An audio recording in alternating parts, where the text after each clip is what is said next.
Sevgili izleyiciler, hoş geldiniz. Avrupa'da K12 eğitiminin bir başka bölümüyle daha karşınızdayız. Bu hafta Avrupa'dan biraz uzaklaşacağız. Tam ters tarafa.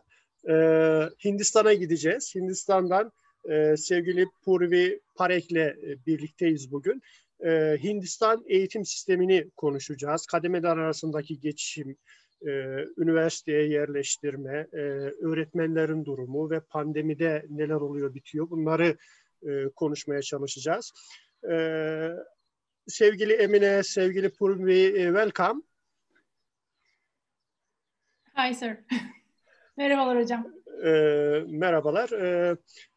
Emine hocam, bahsettiğim gibi ters bir istikamete gittik bu hafta. Evet, Avrupa'dan birazcık uzaklaştık ama gerçekten eğitim sistemini takip etmeye çalıştığım bir ülke Hindistan. Hı hı. Bu anlamda biz zaten bir gidip geliyorduk arada. Başka ülkelerde yaptık o şekilde. Hindistan biraz ilginç olacak. İyi de hazırlanmış hocamız sunum olarak. Ben de merakla bekliyorum hocam. Purvi'nin başka bir özelliği daha var. Avrupa Okul Ağı var. Bunun Scientix kısmında, Scientix elçilerinden bir tanesi Hindistan'daki. Dolayısıyla Avrupa'daki sistemi de tanıyan birisi. Kendi ülkesinin sistemini zaten bilen birisi. Bu anlamda bir Doğu-Batı karşılaştırması olacak. Bu da bizim için önemli bir eğitimsel çıktı olacak. Dolayısıyla Purvi bizim için çok ideal, çok güzel bir konuk oldu. Özellikle röportaj teklifimizi kabul ettiği için kendisine teşekkür ederim. Evet, başlayabiliriz, yani sözü Purvi'ye verebiliriz. Zaten bizi her zaman dinliyorlar. Çevirmeye çalışayım konuğumuz için. He's been talking about your experience with Scientix and also the Schoolnet. So, and also he said that we're doing it mostly with European teachers, but this one will be a different one. Both familiar with the European concept and also the Indian concept will be very different for us. So he wants you to begin. And he thanks you again and again for being here. Thank you so much. So should I share my screen now? Yes, you can if you want. Yeah. Evet, sunumunu paylaşacak konuğumuz şimdi. Onun üzerinden devam edecek hocam. Zaten soruları kendisine merak ettiğimiz şeyleri biz iletmiştik. O yüzden bu soruları tekrar sormayacağım. Kendisi hazır zaten. Dinliyoruz sevgili Purvi. Yes, miss. You can begin. And if you have any questions in mind, we will interrupt and ask you. First of all, thank you everyone for having me here. And I'm really very excited for this cultural exchange and sharing my experience. And I'm really thankful to Scientix as well for a wonderful learning opportunity and having here. So let me just begin and help you out with some of my experience. I'm Purvi. Before that, let me translate this part. Oh yeah, sure. Öncelikle burada olduğum için çok mutluyum. Teşekkür ederim davetiniz için. Benim için de farklı bir şey olacak. Scientix'e bu anlamda sizleri tanımama vesile olduğu için tekrar teşekkür ediyorum. Ve karşılıklı hem kültürel hem de eğitimsel deneyimlerimizi paylaşacağımız için de çok mutluyum. Yes, ma'am. Yeah. So I am Purvi Parekh. I'm an international school teacher in Mumbai, India. My school follows international baccalaureate framework. I have around 3.5 years of experience as a teacher, 1 year as a classroom teacher in Cambridge IGSC school, and another 2.5 years as an IB school assistant teacher. I have a bachelor's of science with majors in chemistry, post-graduation in business management, and post-graduation in international teaching. I recently completed my Bachelor's of Education with Science and Mathematics. I am a Teach SDG, that is Sustainable Development Goals Ambassador. Along with that, I am a Scientix Ambassador. And recently, I have also joined World Literacy Foundation Ambassadorship. I'm also a community member of Women in Technology. And I'm extremely passionate about reading and technology integration. I am certified in various technology tools like Adobe Creative Educator, Seesaw, Class Dojo, Edpuzzle, Flipgrid, Kami, Teacher, Apple Teacher, and many more. I consider myself as a lifelong learner, passionate individual to make learning more engaging, and trying to mitigate the hurdles in education industry by training, coaching, and helping. Thank you. Let me translate this part. Thank you so much. İsmini tekrar söyledi hocam. Kendisi uluslararası bir okula çalışıyor Mumbai'de, Hindistan'da. Ve bu okul aslında bir tür fakülte. Ama farklı yaş gruplarına hitap eden bir fakülte. Kendisinin 3 yıllık bir öğrenim geçmişi var burada. Yani öğretmenlik deneyimi var. 2,5 yılda asistanlık görevi var aynı okulda. Aynı zamanda kendisi fen bilimleri alanında, kimya alanında lisans ve yüksek lisans sahibi. Bunun dışında tabii ki farklı alanlarda da eğitimler almış. Mesela işletme ve uluslararası öğretmenlik alanlarında da eğitim almış. Aynı zamanda matematik ve bilim öğretmenliği, fen bilgisi öğretmenliği sertifikaları da bulunuyor. Kendisi de zaten daha önceden bahsettiğimiz gibi Scientix elçilerinden. Bunun dışında başka elçilikleri de var. Aynı zamanda Dünya Okuryazarlık Fonu'nun da bir üyesi.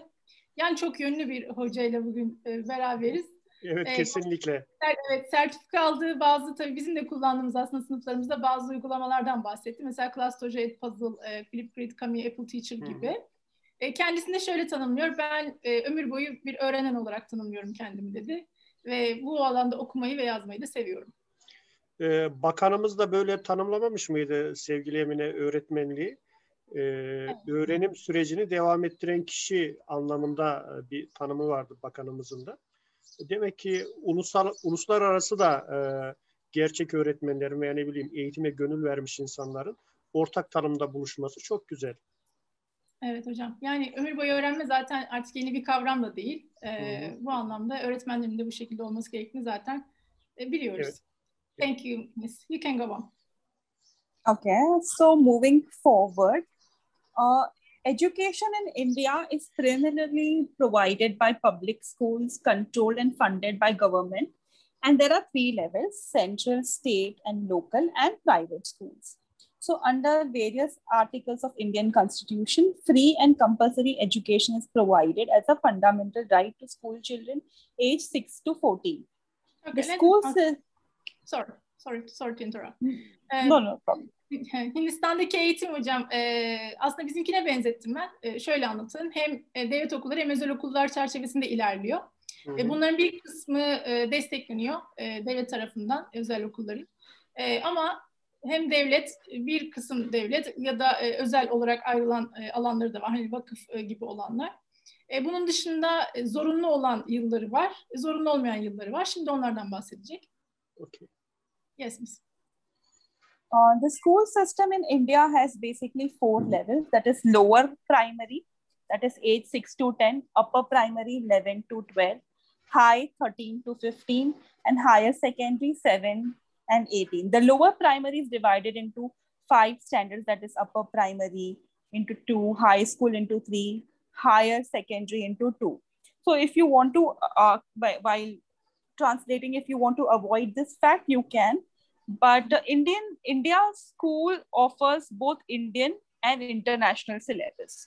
So there is something called as the Central Board of Secondary Education, the Indian Certificate of Secondary Education, the International Baccalaureate, which is the framework that I am into. Then there is International General Certificate of Secondary Education, that is Cambridge University. And there's also something called as a state board, that is state government recognized board. Okay, let me translate this part. Bu her aslında anaokuldan başlayan, yani ilkokul, ikinci ilkokul, ortaokul, ikinci ortaokul gibi böyle ayrılmış hocam. Biraz daha fazla böyle bölüme ayrılmış bizimkinden. Bunun sebebi de şöyle anladım ben. Hem Hindistan müfredatı var, hem de uluslararası müfredat çalışıyorlar. Yani bu yani İngiltere ile sanki böyle Cambridge zaten geçti.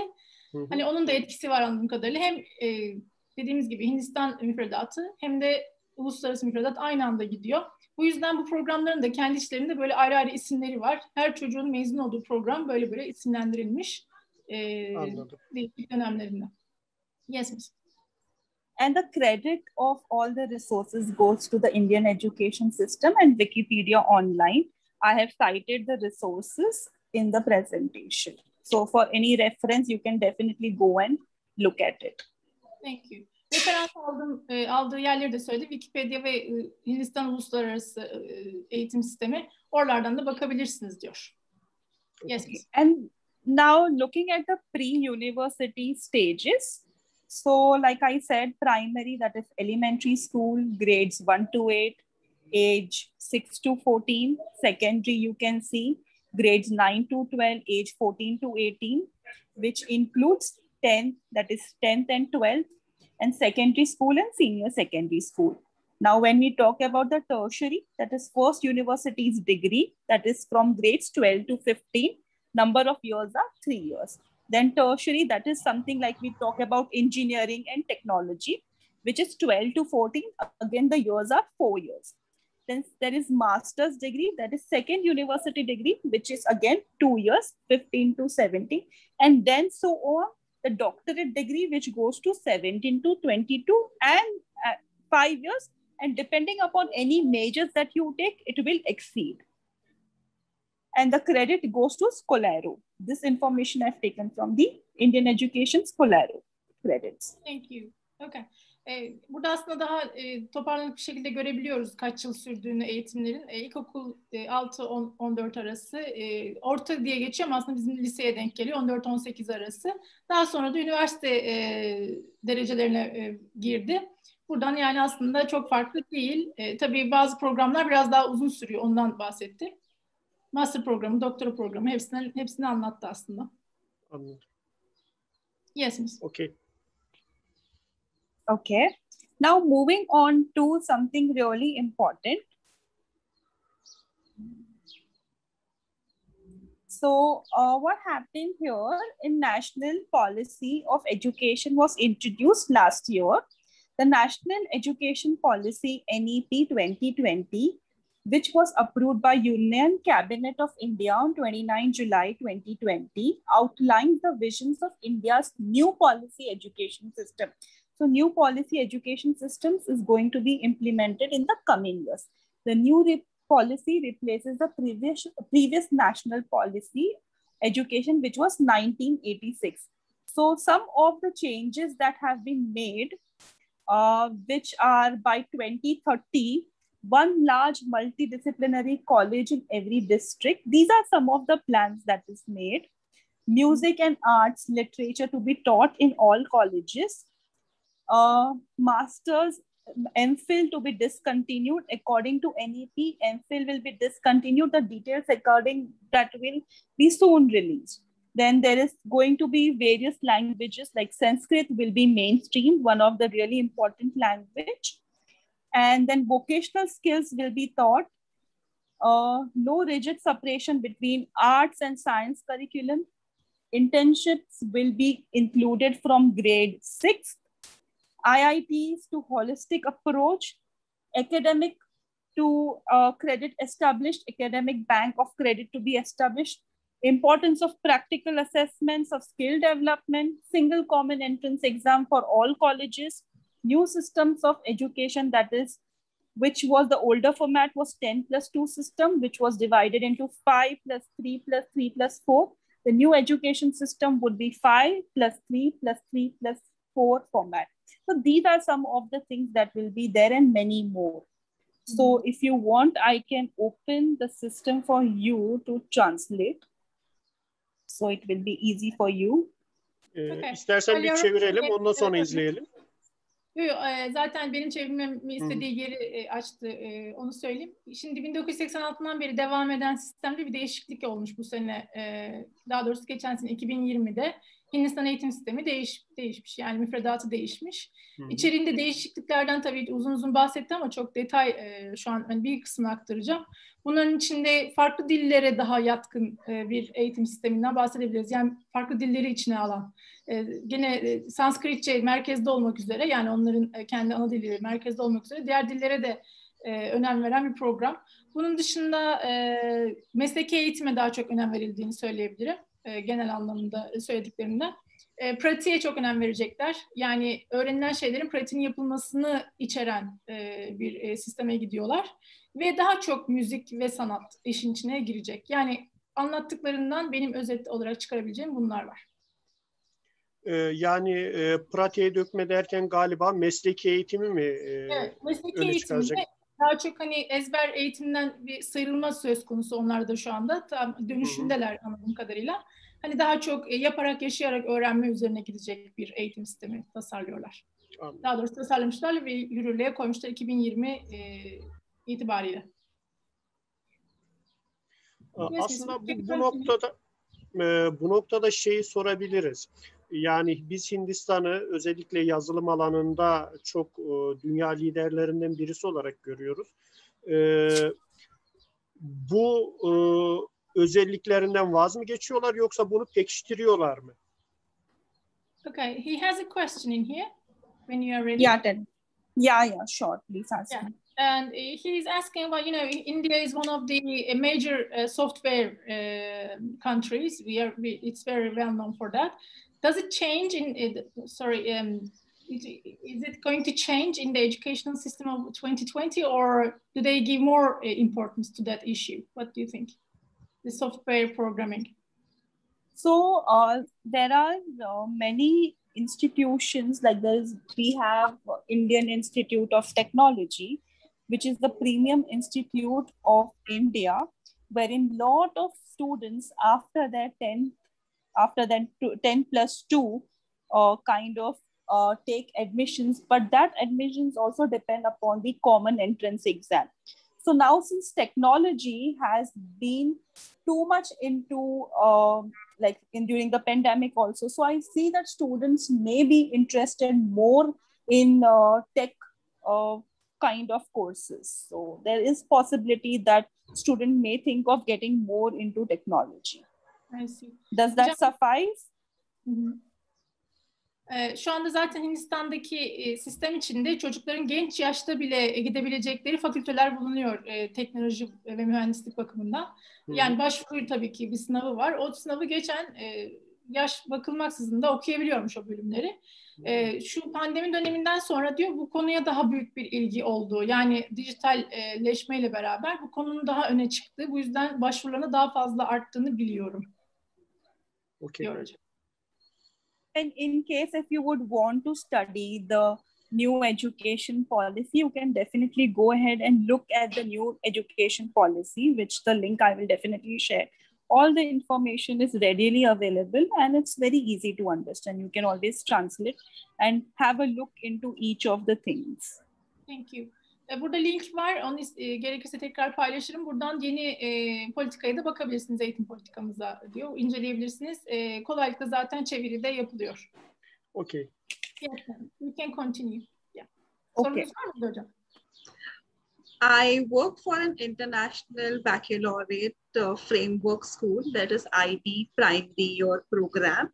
So IB primary year program is the primary for children, that is age group 3 to 12, and it nurtures and develops young students carrying active participants in a lifelong journey of learning through student-centered approach education, which is again for age group 3 to 12.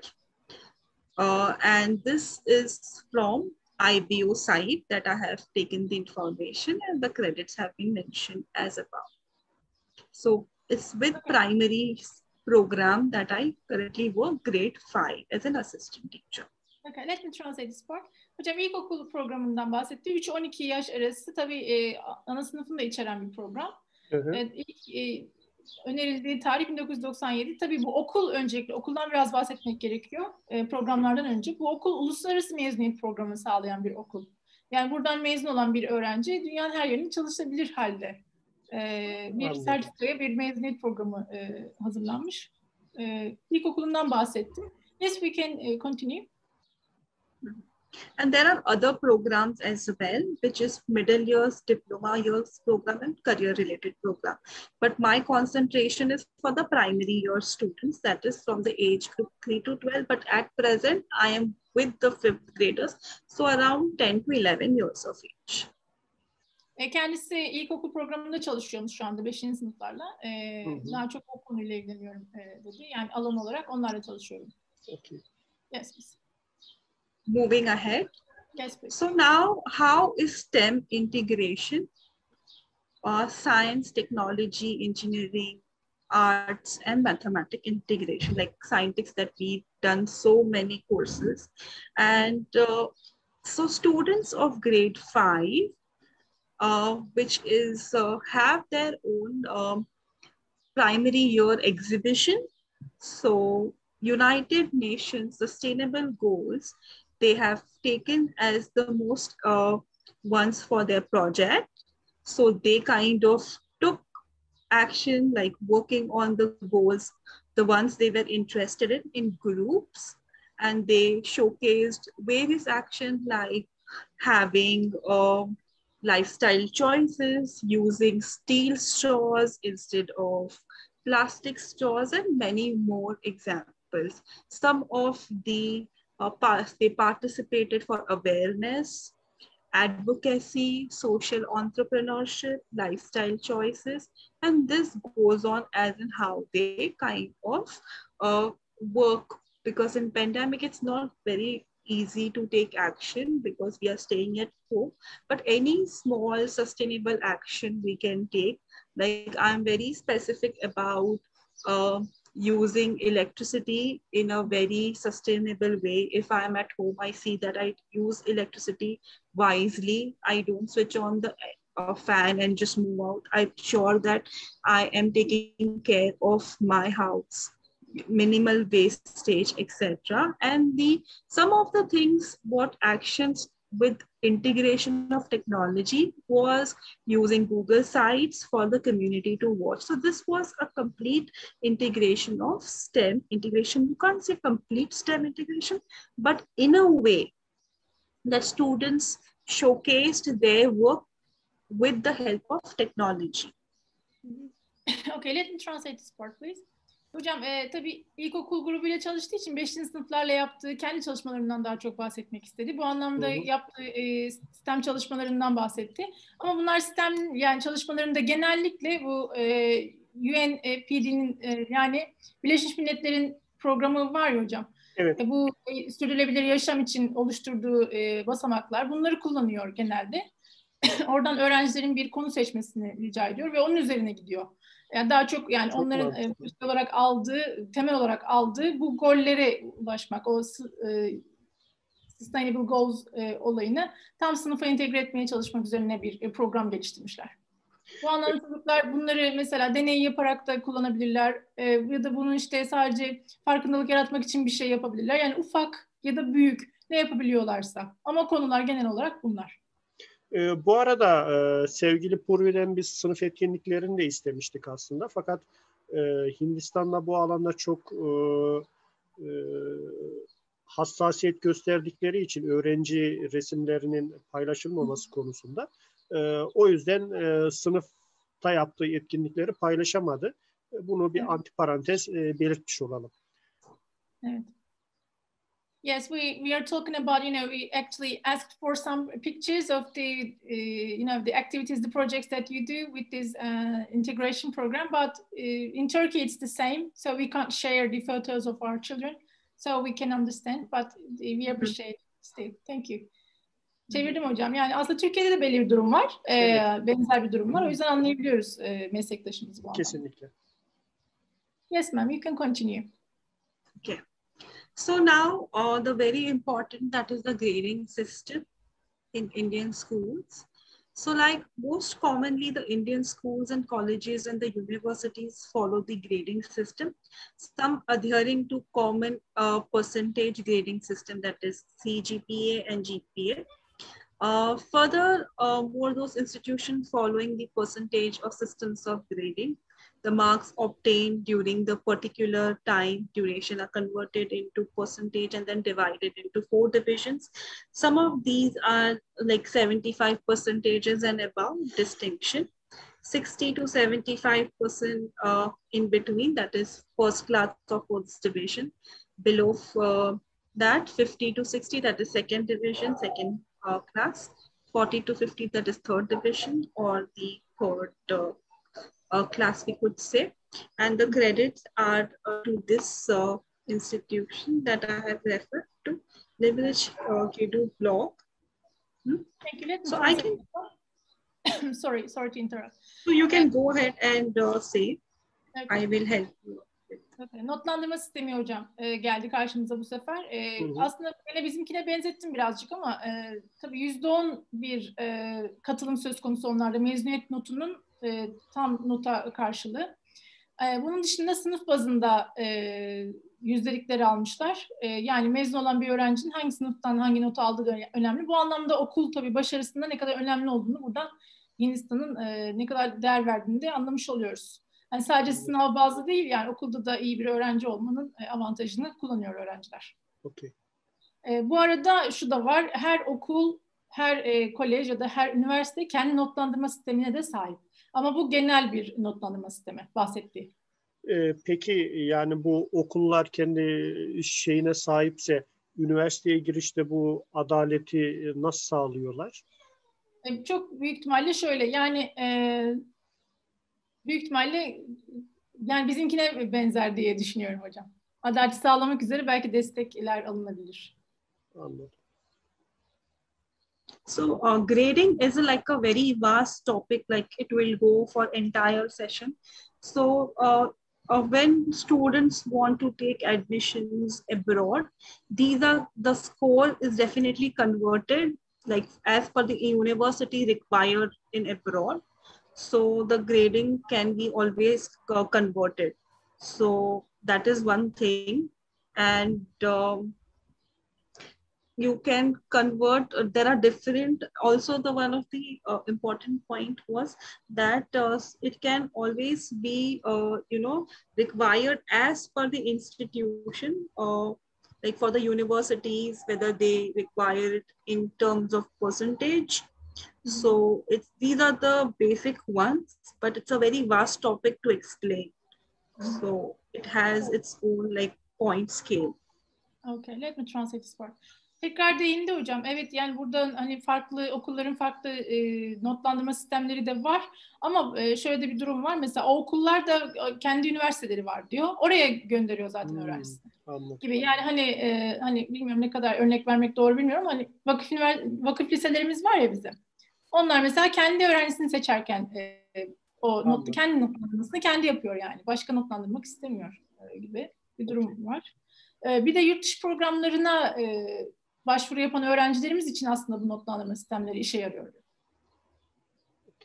So yes. Just to see like how you conversion of GPA into the 4.0 scale system and the like different types of like we discussed.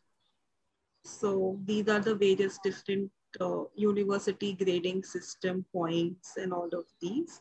So this is very vast for me to explain, but definitely I will share this site. You can definitely go ahead and refer to it. I have put the citations in my explanation. So that would be good for you to kind of see it. And I'll just go back. All right, let me translate this part. Burada zaten bir site var hocam. O siteden bakılabilir diyor. Yani hangi okulların hangi seviyelerde ne tür notlandırma sistemleri uyguladıkları. Genelde A artı işte B sistemi var ya biz üniversiteden alışık oluyoruz. Evet. O sistem kullanılıyor. Aslında Amerika ya da diğer pek çok ülkede de benzer sistemler kullanılıyor. O farklılıkları görmemiz için de siteden yardım alabilirsiniz. Linkini paylaşacağım zaten dedi. Okay. Now, like you asked me about the various entrance exams and tests. So there are again many tests that is common, tests that happens in the country. Like after graduation, if somebody wants to do their business management or post graduation in business management courses. So there is something which is very important that students for the Indian Institute of Management, which is one of the really premium institute. So CAT is the common entrance exam that students take, and it depends on the percentile. It's not the percentage, the percentile, and it is very, very important for students who kind of go through this CAT examination. It's like a very premium institute. So there's a lot of hard work students put in. And there are many 7 business schools which and other institute also considers this course.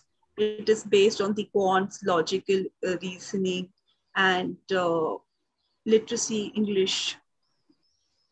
It's based on that. So as I understand, there is not one standard exam, right? There are 3 standard ones for different. There are many more. If you see, many more. Like if I kind of take you to the links, these are the few that I have kind of referred. But if you see, there's a link that I have shared. So now, normally students are interested in engineering. So for engineering, business management. So CAT is a common entrance exam which students take for getting into the business management schools. Okay. And this score is accepted in different business schools in India.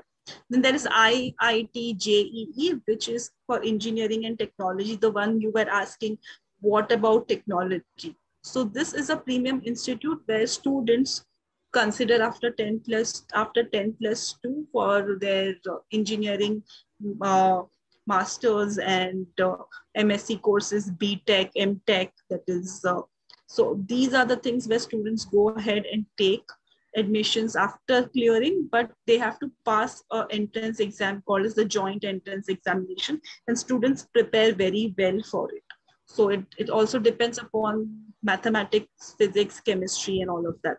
And there's another called as All India Institute of Medical Science, which is AIMS. Again, it is one of the really good entrance exam where students take for the admissions of MBBS courses, that is medical courses every year. So this is, and there are many more. There is some test for bachelors of education, which I gave 2 years back, which is called as the common entrance test, which is for taking admissions in teaching for bachelors of education, that is for teaching elementary or anything that, but you have to do that as well. So there are a lot of entrance exam tests. There is some entrance exam tests for law schools also. So there are a lot of, and then there are other for bachelors of mass media and all of that. So there are many ones, and I have shared the link here. So if you want, we can quickly have a look as well. Sorry. Okay, let me translate this part. Thank you. Hocam aslında ana 3 tanesini almış ama o kadar çok sınav var ki çocukların girmesi gereken. Yani neredeyse her üniversite bölümü kendi sınavını yapmış gibi bir durum var. Zaten bayağı anlatmaya çalıştı ne kadar çok olduğunu. Ama 3 tane ana sınav belirlemiş. Yani en önemlileri diyor. En çok ilgi gören yani öğrencilerden. Bunlardan bir tanesi işletme ve yönetim. Bunun için genel giriş testi var. İşte CAT diye. Ona girmesi gerekiyor öğrencilerin ama buradan gene diyor genelde kendi sınavlarını yapabiliyorlar diyor. Yani öğrenci ayıklamak için çok sistem kurmuşlar, onu fark ettim hocam. Tabii en çok gene rövaşta olanlardan bir tanesi IIT JEE, o da mühendislik fakülteleri, teknoloji fakültelerinin kendi yaptığı sınavlar. Tabii bunların tabii disiplinleri farklıdır çok büyük ihtimalle. Bizim eşit ağırlık işte matematik gibi. En sonunda da tıpa almış. Gene burada diyor belli bölümlerin başka sınavları da oluyor. Ama genel olarak bu 3 bölümde bu 3 ana sınav kullanılıyor diyebiliriz. Zannedersem hani bizdeki gibi ülke geneli bir öğrenci seçme sınavı değil de evet, üniversite ve fakülte merkezli bir sınavdan bahsediyor. Bu arada 2 ve 3 bizimkiyle aynı. Sadece bizde 1. sırada değil. Onun yerine galiba hukuk var değil mi? Evet, hukuktan da bahsetti. En çok tercih edilenlerden birisi de o dedi. Onun dışında başka bölümlerden de bahsetti ama pek sanat bölümlerine girmedi. Yani onların tabii kendi özel sınavları oluyordur illaki ama genelde revaçta olan meslekleri ve onların giriş sınavlarını bu şekilde açıklamaya çalıştı. Çok fazla olduğu için de tabii çok detay verdi ama şu an hepsini tabii tutamadım da aklımda hocam, bayağı var. Çok sınavları var, öyle söyleyeyim. Halimize şükredelim yine, değil mi? Bir link var. Gene o linkten sisteme tam anlamıyla bakılabilir. Yani aslında Hindistan Eğitim Sistemi'ni birazcık o linklerden takip etmek gerekiyor. Yani böyle tek seansta anlatılacak gibi durmuyor hocam. Birazcık derinleme istiyor. Okey. Yani burada galiba şey şu, hani biz de öğrenciye ne olacaksın, ne olmak istiyorsun diye sorduğumuz zaman biraz da işte ya hani, kaç puan alırsam ona göre bir bakayım diyor. Ama bu sistemde bu pek mümkün değil gibi. Yani çocuğun öncelikle bir hedef belirleyip o hedefine göre uygun üniversite ve fakültede sınava girmesi gerekiyor. Biraz daha... Mezuniyet notu var ya hocam, bunlar çok Evet. önemli. Mezuniyet notunu hangi disiplinden aldığı da önemli olabilir. Mesela buralara bakarken o mezuniyet notunun, mesela matematik notuna bakıyor olabilirler yani. Hani o yüzden orası da önemli. Okuldan nasıl çıktığına bakıyor yani bütün fakülteler bu anlamda. Yes, Miss, sorry for that. No problem. Moving ahead, the most important, like the salary, perks, and the placements. So average salary of teacher varies. The salaries, this is the average salary. It could be less, it could be more. And it also depends upon the private and the government schools that the teachers are working. So with the reference of the Glassdoor salaries survey, I have found out that's around 22,000 Indian currency, that is rupees. So you can always convert that to the currency that's used in your country, but it's average. So for freshers, it would be less than this. And it also depends whether you are a government school teacher or you're a private school teacher. So it varies accordingly, but this is the average salary. So this could be different. And placements can happen through campus recruitment. It could happen from job portals, like how we have various job portals. There are many job portals like that. You can do through Monster India. Then there is LinkedIn, which is like my personal favorite. Then there is Shine, Times Job, Indeed, Glassdoor, etc.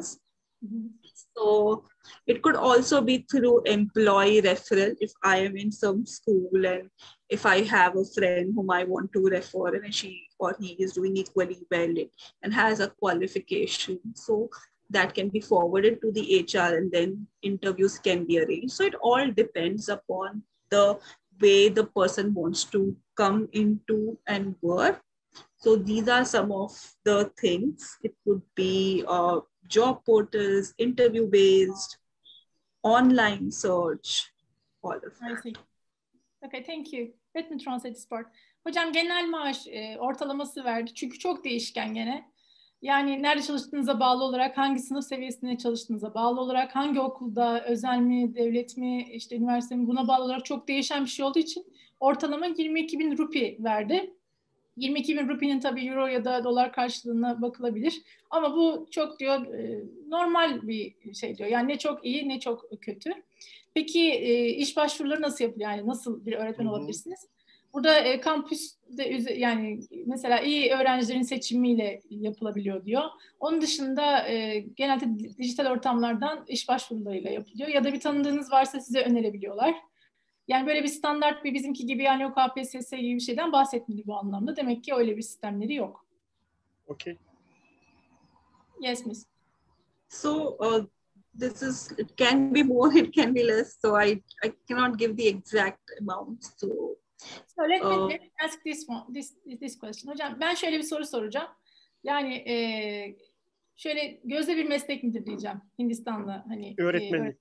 And it also depends upon the experience, how well experienced you are, and how well you can teach, and what other professional development courses and your qualifications you have. So experience and subject also depends. So that is something. An average teacher, can they call themselves good earners of money? Is it good being a teacher in India? Can you earn good money with that, like doctors or engineers? It is a little, I would not say it is a money-making profession. It's a noble profession, so teachers basically go for passion.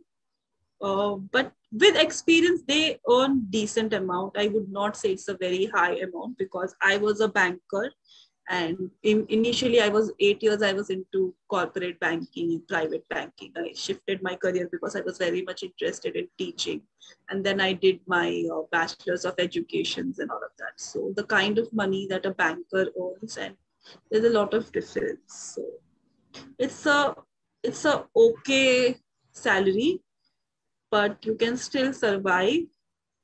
Experienced teachers get a decent salary, I could say. So starting is a little, I say it's, I don't know what to say now. I think it's a little okay, not that. So the first 5 to 10 years, the teachers can't get decent money, but after their experience, they can earn. It's everywhere. Like, initially, yeah, I would not compare it with any other profession though. Sure. So initially it's very hard work. So now for me also, initial 5 years, like it's my 3.5 years in teaching. So it's like I am still learning. So I give more importance on the learning factor rather than I think about how much money I'm drawing. So at times I put a lot of efforts and money for my professional development. Like I have done few courses from Harvard. So it's like sometimes I feel that I am putting so much of money for my personal professional development. But then I feel that it's always good to learn now and invest. And after 10, 15 years, that's always going to be a good thing for me. So it's an average salary, I can say. It's still the fees, comparatively to the fees, it's a little, I feel it's less, but it's still okay. You can manage. We ask the same questions to all of the countries, that to the teachers, to understand each country's policy about, how are the teachers satisfied with what they are doing in economically too? Because it's a very thing we do by heart. Okay, teaching cannot be compared to any other profession, but it's True. still we do it as a job. So yeah. So sorry to interrupt. So what I feel is initial 4 to 5, 6 years, I feel it's a little less. And with experience, obviously, you will earn more. And some of the teachers do move abroad for their higher personal growth. But then you also have like other members of your family who will help you out. Like for normally for a teacher's job is a very good job for timings. Also, it's a balance for us at home also. So if there's a husband and wife and there are children, so teacher can always be there at home as well. And she can take care of the children, she can work, and she can, it's a complete way how you approach. But salary wise, I feel again, everywhere it's the same, that teachers feel that they kind of do a great job and they are paid less. So initially it is kind of a less thing, but okay, let me translate this part. Thank you. Hocam, don't translate everything that I said. I will try to summarize it. Tabii her şeyi çevirmem mümkün değil. Nasıl çevireceksin diye sordu hocam. Tabii biz konuştukça olay uzuyor. Yani şöyle daha iyi anlamak ve daha iyi çevirmek için araya detaylı sorular sormak zorunda kalıyorum. Hani tam fikrini öğrenebilmek için hocam. O yüzden birazcık bir özet yapabilirsin hocam o zaman. Evet, şimdi şöyle, ilk senelerde diyor çok kazandığımızı söyleyemem diyor öğretmen olarak. Ama diyor deneyim kazandıkça öğretmenlerin iyi kazandığını biliyoruz. Bir de tabii nerede çalıştıkları alakalı. Yani özel sektör biraz daha revaçta gibi, eğer para kazanmak istiyorsanız. Ama diyor bu şöyle bir iş. Türkiye, yani dünyanın her yerinde de böyle. Eve zaman ayırabildiğimiz bir meslek olduğu için biz daha çok tercih ediyoruz aslında diyor. Yani daha çok kazandırdığı için tercih edilecek bir meslek değil Hindistan'da, ama diyor hani eğer bir aile sahibiyseniz, hani çocuklarınıza ve eşinize ya da işte ortamınıza daha çok zaman ayırmak istiyorsanız yapmayı düşündüğümüz bir iş. Çünkü diğer meslekler çok kazandırmakla beraber çok vakit vermiyorlar insana diyor. Hı hı, kesinlikle. Bu anlamda evet, yani durum bu şekilde özetleyebilirim. Ben de bir şey sorayım. Pandemi sürecinde acaba çok tatil yaptılar mı veya ne bileyim nasıl gidiyor? Mesela işte bizde 2 haftalık tam kapanma oldu. Şimdi sadece 1. sınıflar Şu an 1'ler de başlamadı. 8'ler ve 12'ler başladı. Anadolu başladı galiba. Bir de 8-12'lerin sadece yetiştirme kursları galiba. Evet, evet. Yani normalde 8 ve 12 şeklinde gitti şimdiye kadar. Acaba şeyde durum ne? Hindistan'da durum ne? Okay, he's asking about the distance learning situation in India now. All the classes are online only, or are the face-to-face education has become? What's the situation now? So basically, most of the schools are shut in India because of the pandemic and the conditions here.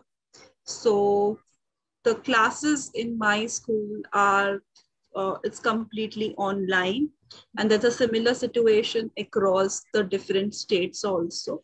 So most of these schools are going both synchronous, asynchronous way of learning, that is online, completely online. So even I had my bachelor's of education, final semester online. So it's completely. I see. Orada biliyorsunuz hocam eyalet sistemi var aslında. Bazı eyaletlerin tamamı tamamen kapalı şu anda. Sadece online yapıyor ama bazılarında durum farklı olabilir. Tam emin değilim de.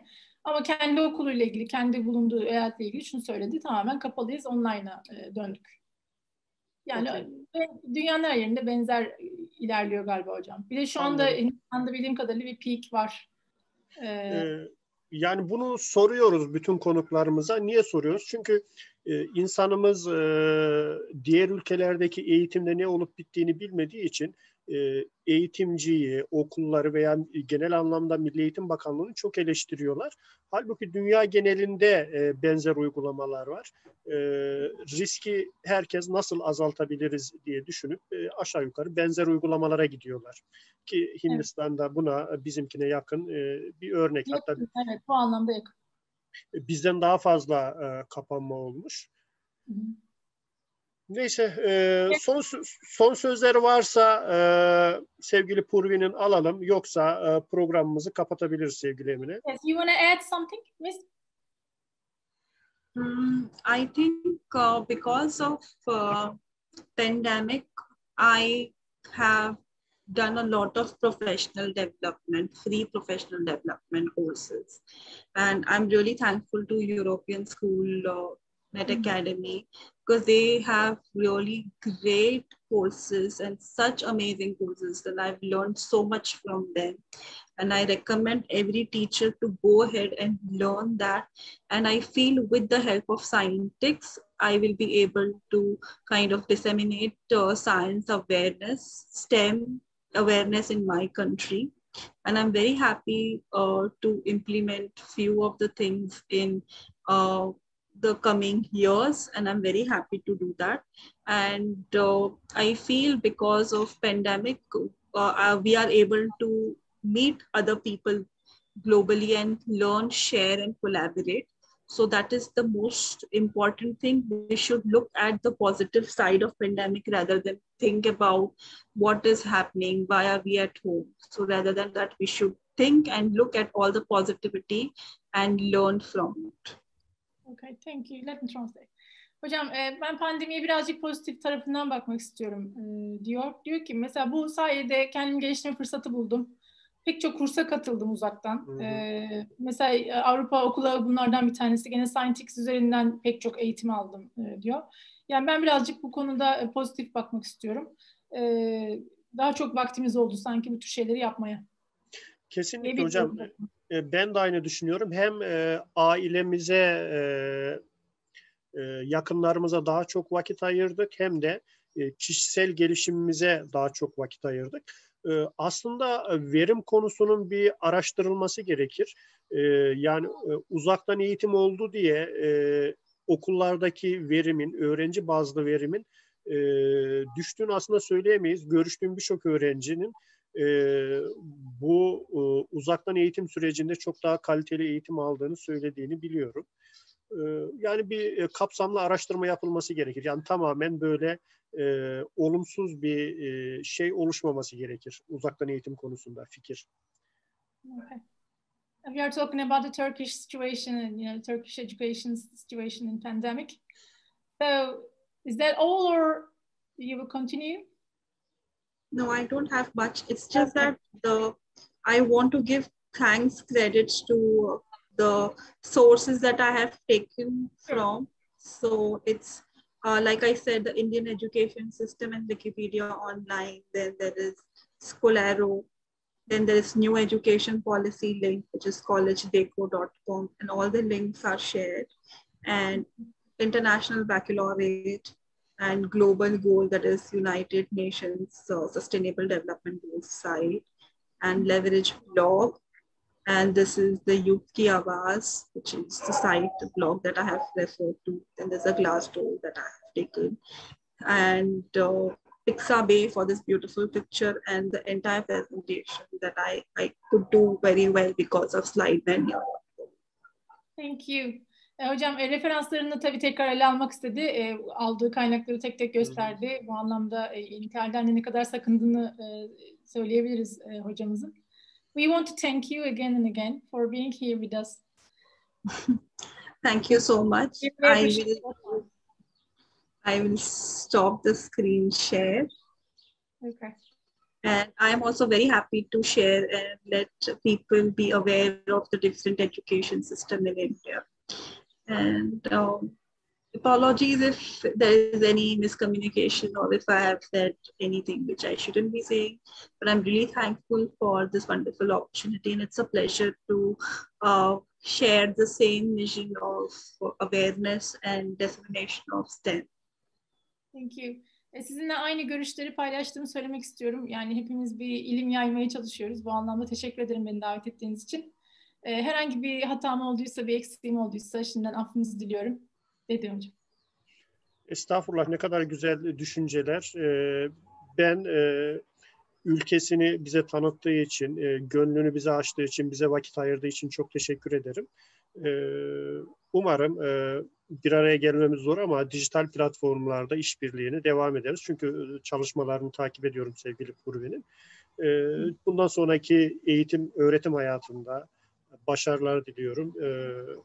İyi bir yaşam diliyorum. İyi yürekli, iyi bir insan. Umarım bunun karşılığını alır. Hemen çevireyim hocam. Okay, he is thanking again, and he really appreciates that you're here again and again. And Thank you so much. He's very happy to hear about the Indian education system, which is new to Turkish audience actually, and really appreciate your time and your effort. Again, thank you so much. And because you are kind-hearted. Oh, thank you so much.